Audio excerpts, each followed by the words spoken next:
Ushawahi kujaribu kurusha mafaili baina simu mbili? Sasa kwenye kuconnect baada ya kuskani ukakuta simu nyingine haisupport high speed mode, alafu nyingine ukakuta inaonyesha hii kialama hapa chini. Sasa hii high speed mode kuna vigezo kidogo ambavyo simu yako inabidi iwe inavyo mradi kuweza kusupport. Ya kawaida unaweza ukaviona hapa ukibonyeza hichi kialama mbele ya neno high speed mode wakati wa kurusha mafaili.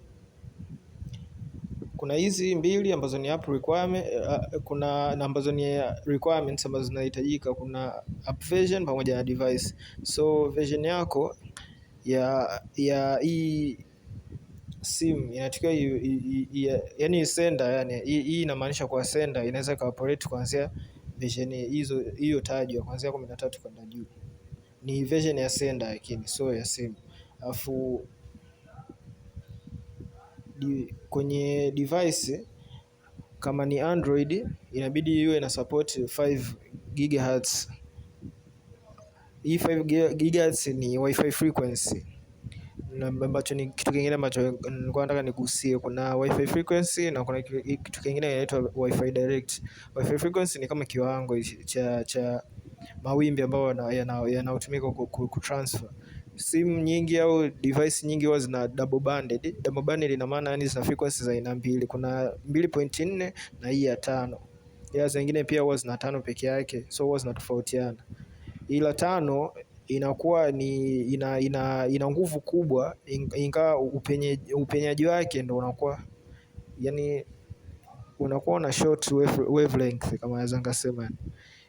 So frequency yake ya kupenya inakuwa ndogo, lakini sasa kwa sababu ni ndogo, mawimbi yake ni vidogo vinakuwa vina nguvu kubwa kuweza kutransfer mafaili makubwa. So hii ndio inaipa uwezo mkubwa, hata ukiactivate hii high speed mode kwenye hiyo simu husika inakuwa ina transfer vitu kwa haraka zaidi.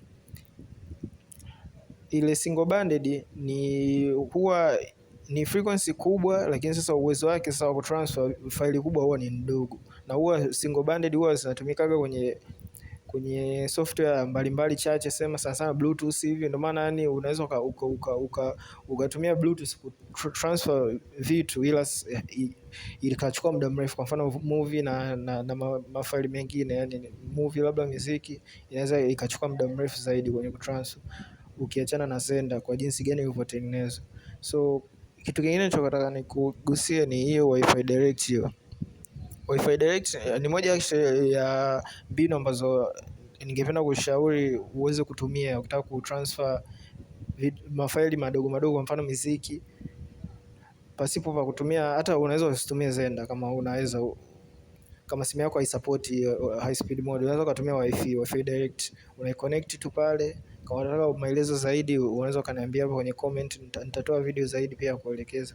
So utakuwa una connect baina ya simu mbili, alafu unachagua, unachofanya ni unachagua muziki yote kiujumla ambao unataka kurusha baina ya simu moja kwenda simu nyingine. Itakuwa inaenda kipercentage, utakuwa tu ina display pale, utaona zaidi.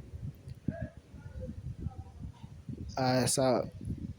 So hivyo ndo miongoni mwa vitu ambavyo criteria ambazo device yako husika ambayo inatakiwa iwe nayo ili kuweza kutuma mafaili, hususan mafaili makubwa ndani ya muda mchache ili kuweza kusave time pia. Thanks for watching.